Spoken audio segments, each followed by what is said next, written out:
Hi all, welcome back to my YouTube channel. ನಾನು ಇವಾಗ blog ಬಂದುಬಿಟ್ಟು ನೈಟಿಂದ ಶೂಟ್ ಮಾಡ್ತಾ ಇದ್ದೀನಿ. ಸೊ ನಾನಿವಾಗ ರಾತ್ರಿ ಡಿನ್ನರ್ ಪ್ರಿಪೇರ್ ಮಾಡ್ತಿದ್ದೀನಿ. ಸೊ ನಿಮಗೂ ಅದನ್ನು ತೋರಿಸ್ಬೇಕಂತ ಹೇಳಿ ಸೊ ನಾನಿವತ್ತು ಫಿಶ್ ತರಿಸಿದ್ದೆ. ಸೊ ಇದು ಟೋಟಲ್ 2 kg ಇದೆ ಫಿಶು. 2 kg ಇದೆ ಫಿಶ್. ಆಗಿ ಒಂದು 3 kg ಫಿಶ್ ಇದೆ. ಇಷ್ಟೆಲ್ಲ ಆಗಲ್ಲ. ಇದನ್ನು ನಾನು ಕ್ಲೀನ್ ಮಾಡಿ ಫ್ರೀಸರ್ನಲ್ಲಿ ಫ್ರೀಸ್ ಮಾಡಿಬಿಡ್ತೀನಿ. ಸೊ ಇವಾಗ ಇಷ್ಟಕ್ಕೆ ಇದರಿಂದ ನಾನು ಇಷ್ಟು ತೆಗ್ದಿದ್ದೀನಲ್ವಾ, ಸೊ ಇದರಲ್ಲಿ ನಾನು ಸಾರು ಮತ್ತು ಸ್ವಲ್ಪ ಫಿಶ್ ಫ್ರೈ ಮಾಡ್ತೀನಿ. ಅಂದರೆ ನಾನು ಜಾಸ್ತಿ ಸಾರಲ್ಲಿರೋ ಫಿಶ್ ತಿನ್ನೋಕ್ಕಾಗಲ್ಲ, ಸ್ವಲ್ಪ ಫಿಶ್ ಫ್ರೈ ಮಾಡ್ತೀನಿ. ಸೊ ಫಸ್ಟ್ ಇದನ್ನೆಲ್ಲ ಕ್ಲೀನ್ ಮಾಡ್ಕೊಳ್ಳೋಣ, ಆಮೇಲೆ ನಾನು ನಿಮಗೆ ಇದು ಬಂದ್ಬಿಟ್ಟು ಮೀನು ಸಾರಿಗೆ ಬೇಕಿರುವಂಥ ಇದು ಬಂದ್ಬಿಟ್ಟು ಮೀನು ಸಾರಿಗೆ ಏನೇನು ಬೇಕು ಅಂತ ಹೇಳಿ ನಾನು ಒಂದು ಫ್ರೈ ಮಾಡ್ತಿದ್ದೀನಿ ಮತ್ತು ಸಾರು ಮಾಡ್ತಿದ್ದೀನಿ. ಸೊ ಮೀನು ಸಾರಿಗೆ ಏನೇನು ಬೇಕು ಅಂದರೆ ಸ್ವಲ್ಪ ಕೊಬ್ಬರಿ ತೊಗೊಂಡಿದ್ದೀನಿ, ಆಮೇಲೆ ಟೊಮ್ಯಾಟೊ,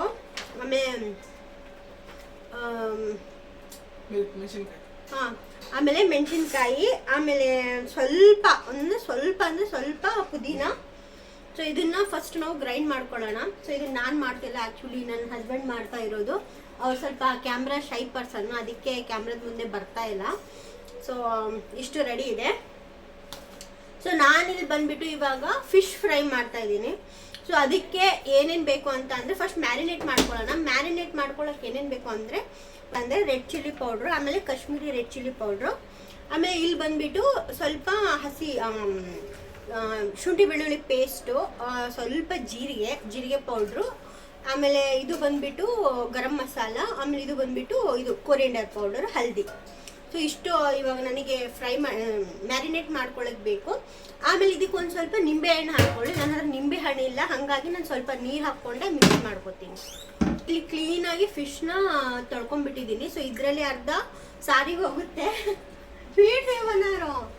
ಇದರಲ್ಲಿ ಅರ್ಧ ಸಾರಿಗೆ ಹೋಗುತ್ತೆ, ಆಮೇಲೆ ಇದರಲ್ಲಿ ಅರ್ಧ ನಾನು ಫ್ರೈ ಮಾಡ್ತೀನಿ. ಫಿಶ್ ಮಸಾಲ ಫಿಶ್ ಮಸಾಲ अच्छा होता था. ಗರಂ ಮಸಾಲ ಅದಕ್ಕವರು ಸ್ವಲ್ಪ ಸಾರಿಗೆ ಹಾಕೋತಾ ಇಲ್ಲ, ಡೈರೆಕ್ಟಾಗಿ ಇದಕ್ಕೆ ನಾನು ಮಸಾಲೆ ರುಬ್ತಿದ್ದೀನಲ್ವಾ, ಅದಕ್ಕೆ ರೆಡ್ ಚಿಲ್ಲಿ ಪೌಡ್ರು ಮತ್ತು ಸ್ವಲ್ಪ ಗರಂ ಮಸಾಲ ಹಾಕ್ಕೊಂಡು ರುಬ್ತಾ ಇದ್ದಾರೆ. ಆಮೇಲೆ ಒಂದು ಸ್ವಲ್ಪ ಉಪ್ಪು ಹಾಕ್ಕೊಳ್ಳೋಣ ಇದಕ್ಕೆ. ನೈವಾ ಸರಿ. ಸೊ ಇಷ್ಟು ಸ್ವಲ್ಪ ಉಪ್ಪು ಹಾಕ್ಕೊಂಡು ಫ್ರೈ ಮಾಡಿಬಿಡೋಣ. ಸ್ವಲ್ಪ ಫ್ರೈ ಇಷ್ಟ ಆಗುತ್ತೆ, ಸೊ ಇವ್ರಿಗೆ ಫ್ರೈ ಅಷ್ಟು ಇಷ್ಟ ಆಗಲ್ಲ. ಸೊ ಹಂಗಾಗಿ ಸ್ವಲ್ಪ ನಾನು ಜಾಸ್ತಿ ಮಾಡ್ಕೋತಿಲ್ಲ ಫ್ರೈನ, ಒಂದು 3ರಿಂದ 4 ಪೀಸ್ ಅಷ್ಟೇ ಫ್ರೈ ಮಾಡ್ತಿದ್ದೀನಿ. ಸೊ ನಾನೀಗ ಎಲ್ಲ ಮಸಾಲೆ ಹಚ್ಚಿದ್ದೀನಿ. ಸೊ ಇದರಲ್ಲೇ ಹಾಕಿ ಒಂದು 10 ನಿಮಿಷ ಇಟ್ಟುಬಿಡ್ತೀನಿ. ಓಕೆ, ಇವ್ರದ್ದೊಂದು ಸ್ವಲ್ಪ ಡಿಫ್ರೆಂಟು. ಸೊ ಅದಕ್ಕೆ ಏನು ಅವ್ರು ಮಸಾಲೆ ರುಬ್ಬಿದಾರಲ್ವಾ, ಸೊ ಕಂಪ್ಲೀಟಾಗಿ ಮಸಾಲೆ ಫ್ರೈ ಮಾಡ್ತಾ ಇಲ್ಲ. ಸೊ ಸ್ವಲ್ಪ ಆ ಮಸಾಲೆನ ಇದಕ್ಕೆ ಹಚ್ಚಿ ಒಂದು ಸ್ವಲ್ಪ ಹೊತ್ತು ಇಡ್ತಿದ್ದಾರೆ ಅವರು. ಎಲ್ಲರೂ ಒಂದೇ ಥರ ಮಾಡಲ್ಲ, ಕೆಲವೊಬ್ರದ್ದು ಡಿಫ್ರೆಂಟ್ ಇರುತ್ತೆ. ಸೊ ಅವ್ರ ವೇಲ್ ಅವ್ರು ಮಾಡಲಿ, ನಾವು ಡಿಸ್ಟರ್ಬ್ ಮಾಡೋದು ಬೇಡ.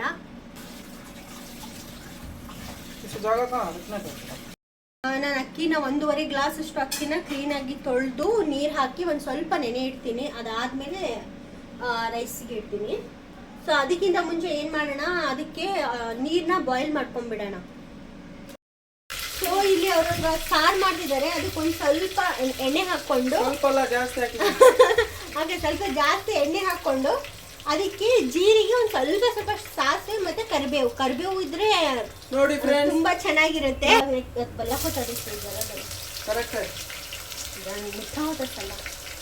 ಸೊ ಅದಕ್ಕೊಂದು ಸ್ವಲ್ಪ ಆನಿಯನ್ ಹಾಕೊಂತಿದ್ದಾರೆ. ಕನ್ನಡದಲ್ಲಿ ಉಳ್ಳಾಗಡ್ಡಿ ಅಂತಾರೆ, ನನಗೂ ಗೊತ್ತು. ಇದು ನನಗೆ ಯಾಕೋ ಸ್ವಲ್ಪ ಜಾಸ್ತಿ ಆಗ್ತಿದೆ ಉಳ್ಳಾಗಡ್ಡಿ ಅನ್ನಿಸ್ತಿದೆ, ಯಾಕಂದ್ರೆ ಆಮೇಲೆ ಸ್ವೀಟ್ ಆಗಬಾರ್ದು, ಸಾರು ಹುಳಿ ಇರ್ಬೇಕು ಅದಕ್ಕೆ.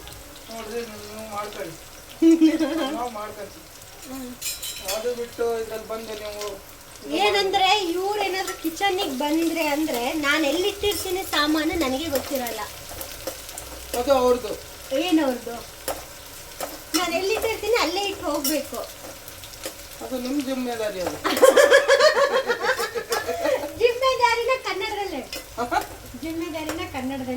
ನಿಮ್ಮ ರೆಸ್ಪಾನ್ಸಿಬಲ್ ಕನ್ನಡದಲ್ಲಿ ರೆಸ್ಪಾನ್ಸಿಬಲ್ ಅಂತಾರೆ. ಸೊ ನೋಡ್ರಿ ನಾವು ಪ್ಯೂರ್ ಕನ್ನಡ ಹುಡುಗರು, ಕೆಲವೊಂದು ವರ್ಡ್ಸ್ ಗೊತ್ತಿಲ್ಲ, ಕಲಿತಿದ್ದೀವಿ. ಇರಕ್ಕೆ ಕರ್ನಾಟಕದಾಗೆ ಇರೋದು ಗೊತ್ತೈತೆ ನಮಗೆಲ್ಲ. ಕನ್ನಡನೇ ನಮ್ಮ ಫಸ್ಟ್ ಲ್ಯಾಂಗ್ವೇಜ್. ಕನ್ನಡ ಬಿಟ್ಟು ನಾವು ಬೇರೆ ಮಾತಾಡಲ್ಲ. ಕನಸುಗಳೆಲ್ಲ ಕನ್ನಡದಲ್ಲೇ ಯಾವುದು ಕನಸುಗಳು ನಿಜವಾಗ್ಲೂ ಕನ್ನಡದಲ್ಲಿ ಮಾತಾಡಿರೋದೇನು ಜಸ್ಟ್ ಆಕ್ಷನ್ಸ್ ಅಷ್ಟೇ ಗೊತ್ತಿರುತ್ತೆ. ಇಂಥವ್ರಿಗೆ ಎಕ್ಸ್ಟ್ರಾಡಿನರಿ ಇರ್ತಾರಲ್ವಾ, ಇವ್ರಿಗೆ ವಿತ್ ಲ್ಯಾಂಗ್ವೇಜ್ ಜೊತೆ ಕನಸು ಬೀಳುತ್ತೆ. ನಮಗೆ ಮತ್ತೆ ಕನ್ನಡದಲ್ಲೇ ಬೀಳೋದು ನಮಗೆ ಕನಸು. ನಾವು ಕನ್ನಡ ಹುಡುಗರು 1 to 10 ಕನ್ನಡನೇ ನಮ್ದು. ಕನ್ನಡ ಮೀಡಿಯಮೇ ನಾವು. ನಮ್ದು ಸ್ಕೂಲ್ ಕನ್ನಡ ಬಿಟ್ಟು ನಾವು ಕನ್ನಡದೇ ನಮ್ಮ ಉಸಿರು. ನಮಗೆ ಜಾಸ್ತಿ ಮಾತಾಡಕ್ ನಾವು ಕನ್ನಡನೇ. ಅಲ್ಲ, ಫಸ್ಟ್ ನಿಮ್ ಚಾನಲ್ ನಲ್ಲಿ ತಗೊಂಡಿದ್ದೆ ದೊಡ್ಡ ತಪ್ಪು. ನನಗೆ ಸಬ್ಸ್ಕ್ರೈಬರ್ ಮಾಡ್ಕೊಂಡು ತಗೊಂಡೆ. ಕಟ್ಟಿದ್ದು ಕಟ್. ನಾನು ನನಗಂತೂ ನಿಜವಾಗ್ಲೂ ತುಂಬ ಹುಳಿ ಹುಳಿ ಇದ್ರೆ ತುಂಬ ಇಷ್ಟ. ವೇಟ್ ಮಾಡ್ತಾ ಇದ್ದೀನಿ. ಇವ್ರು ಒಂದ್ಸತಿ ಮಾಡಿದ್ರು ತುಂಬಾನೇ ಚೆನ್ನಾಗಿ ಮಾಡಿದ್ರು.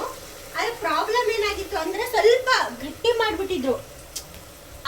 ಯಾವತ್ತು ಇದು ಏನು ಇದು ಸಾರು ಬಂದ್ಬಿಟ್ಟು ಫಿಶಿಂದು ಸ್ವಲ್ಪ ನೀರಿರಬೇಕು. ನೀರಿದ್ರೆ ಚೆನ್ನಾಗಿರೋದು ಅಂತ ಬಸ್ಸು.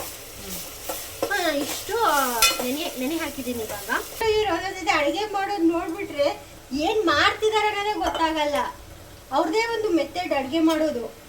ಸೊ ನಾನೆಲ್ಲ ಏನು ಮಾಡ್ತೀನಿ, ಇದನ್ನ ಕರೆಕ್ಟಾಗಿ ನೀರೆಲ್ಲ ಮಾಡಿಕೊಂಡು ನನಗೆ ಎಷ್ಟು ಬೇಕಷ್ಟು, ಆಮೇಲೆ ಫಿಶ್ ಹಾಕಿ ಸ್ವಲ್ಪ ಫಿಶ್ ಜಾಸ್ತಿ ಕುದಿಸ್ಬಾರ್ದು, ಯಾಕಂತಂದ್ರೆ ಅದು ತುಂಬ ಬೇಗ ಕುದ್ದೋಗ್ಬಿಡುತ್ತಲ್ವಾ. ಸೊ ನಾನು ಆ ಥರ ಮಾಡ್ತೀನಿ. ಬಟ್ ಇವರು ಇದರಲ್ಲೇ ಸಾರಲ್ಲೇ ಮಾಡ್ಕೊತಿದ್ದಾರೆ. ಏನೋ ಗೊತ್ತಿಲ್ಲ ನನಗಂತೂ. ಬಟ್ 1 ಟೈಮ್ ತಿಂದಿದ್ದೆ ನಾನು, ತುಂಬ ಟೇಸ್ಟ್ ಆಗಿತ್ತು, ತುಂಬಾನೇ ಟೇಸ್ಟಿ ಆಗಿತ್ತು. ನನಗೆ ಗೊತ್ತಿಲ್ಲ ಈ ರೆಸಿಪಿ ನಾನು ನಿಮಗೆ ಕೊಡಬೇಕಾ ಕೊಡಬಾರ್ದ ಅಂತ ಹೇಳಿ, ಯಾಕಂದ್ರೆ ನನಗೆ ಗೊತ್ತಾಗ್ತಿಲ್ಲ. ಬಟ್ ತಿಂದಾದ್ಮೇಲೆ ಹೇಳ್ತೀನಿ ಯಾವ ಥರ ಇರುತ್ತೆ ಅಂತ ಹೇಳಿ. ಬಟ್ ನನಗೆ ಗೊತ್ತಲ್ಲ ಚೆನ್ನಾಗಿರುತ್ತೆ ಅಂತ ಹೇಳಿ ಒಂದು ಸ್ವಲ್ಪ ನೀರು ಹಾಕಿದ್ದೀನಿ. ಫ್ರೆಂಡ್ಸ್ ಕಾಣ್ತಾ ಇಲ್ಲ, ಇದು ಸೇಮ್ ಮಂಗಳೂರು ಸ್ಟೈಲ್. ಒಂದು ನಿಮಿಷ ತೋರಿಸಿದ್ರೆ ಕಾಣಿಸುತ್ತೆ. ನಮ್ಮ ಮುಖಗಳು ತೋರಿಸಿದ್ರೆ ಎಲ್ಲಿ ಕಾಣಿಸುತ್ತೆ ನೋಡಿ. ಮಂಗಳೂರು ಸ್ಟೈಲ್ ಅಂತ ನನಗೆ ನಿಜವಾಗ್ಲೂ ಗೊತ್ತಿಲ್ಲ. ಇನ್ ಕೇಸ್ ನಿಮಗೆ ಡೀಪ್ ಆಗಿ ರೆಸಿಪಿ ಬೇಕಂದ್ರೆ ಕೇಳಿ ಇವರಿಗೆ. ಇದ್ರ ಜೊತೆ ಜೋಳದ ರೊಟ್ಟಿ ಏನಾದರೂ ಇದ್ದರೆ ಮಸ್ತ್ ಇರುತ್ತೆ. ಅನ್ನ ರೆಡಿ ಆಗ್ತಿದೆ. ಸೊ ಅಲ್ಲಿವರೆಗೆ ನಾನು ಸ್ವಲ್ಪ ಕಿಚನ್ನ ಕ್ಲೀನ್ ಮಾಡ್ಕೊಂಡ್ಬಿಡ್ತೀನಿ. ಸೊ ಈಗ ಅವ್ರ ಪಾರ್ಟ್ ಆಯಿತು, ಹಾಗಾಗಿ ಅವ್ರೀಗ ಹೋಗ್ಬಿಟ್ರು. ಗೊತ್ತಿಲ್ಲ ಈಗ ಮತ್ತೆ ಬಂದು ಒಂದ್ಸತಿ ಫೈನಲ್ ಟಚ್ ಅಪ್ ಕೊಡ್ತಾರೋ ಇಲ್ಲೋ ಅದಕ್ಕೆ ಅಂತ ಹೇಳಿ. ಯಾಕಂದ್ರೆ ಅವ್ರು ಒಂದ್ಸತಿ ಮಾಡಿ ಹೋಗ್ಬಿಟ್ರೆ ಮುಗೀತು, ಬರಲ್ಲ ಜಾಸ್ತಿ. ಸೊ ಅಲ್ಲಿವರೆಗೆ ನಾನು ಸ್ವಲ್ಪ ಕಿಚನ್ನ ಕ್ಲೀನ್ ಮಾಡ್ಕೊತೀನಿ. ಅಂದರೆ ನಾನು ಹೇಳಿದ್ದೀನಲ್ವಾ, ಅವ್ರು ಒಂದ್ಸತಿ ಕಿಚನ್ನಿಗೆ ಬಂದರೆ ನನಗೆ ಡಬಲ್ ವರ್ಕು. ಕಿಚನ್ ಒಂದು ರೇಂಜಿಗೆ ಕ್ಲೀನ್ ಮಾಡ್ಕೊಂಡಿದ್ದೀನಿ. ಅನ್ನ ಸಾರು ಆಗ್ಲಿಕ್ಕೆ ವೇಟ್ ಮಾಡ್ತಿದ್ದೀನಿ. ಆಮೇಲೆ ನಾನು ಫುಲ್ಲು ಆಯಿಲ್ ಹಾಕಿ ಡೀಪ್ ಫ್ರೈ ಮಾಡಲ್ಲ, ಜಸ್ಟ್ ಈ ಥರ ಶಾಲೋ ಫ್ರೈ ಮಾಡ್ಕೋತೀನಿ. ಯಾಕಂದರೆ ನನಗೆ ಡೀಪ್ ಫ್ರೈ ಜಾಸ್ತಿ ಯಾಕೋ ಬೇಡ ಅನ್ನಿಸ್ತಿದೆ ಇವಾಗ. ಸೊ ಹಾಗಾಗಿ ಸ್ವಲ್ಪ ಶಾಲೋ ಫ್ರೈ ಮಾಡ್ಕೋತೀನಿ. ಫೈನಲ್ ಟಚಪ್ ಕೊಡೋಕ್ಕಂತ ಹೇಳಿ ಬಂದಿದ್ದಾರೆ ಮೇನ್ ಶೆಫ್ ಇವರು. ಗಿಚಿ ಗಿಚಿ ಹೋಜಾತ ಎಲ್ಲ ಆಗಿದೆ.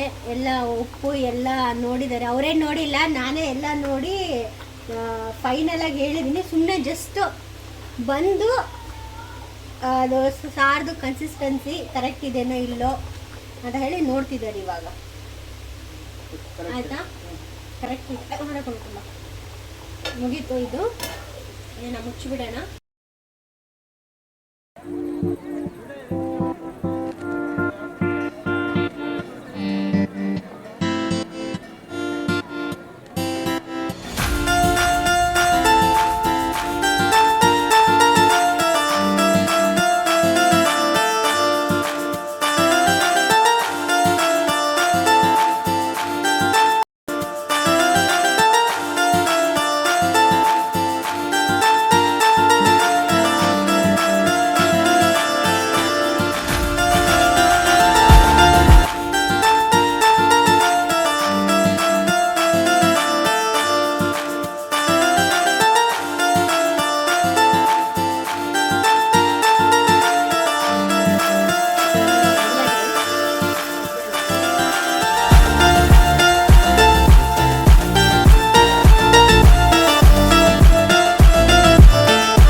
ಟೇಸ್ಟ್ ಮಾಡಿ ಹೆಂಗಾಗಿದೆ ಅಂತ ಹೇಳಿ ಟೇಸ್ಟ್ ಮಾಡ್ತಿದ್ದಾರೆ. ಮಸ್ತ್ ಇದೆ. ಜೋಳದ ರೊಟ್ಟಿ ಇರಬೇಕಿತ್ತು ಅದರಲ್ಲಿ, ಇನ್ನೂ ಮಸ್ತ್ ಇರ್ತಿತ್ತು.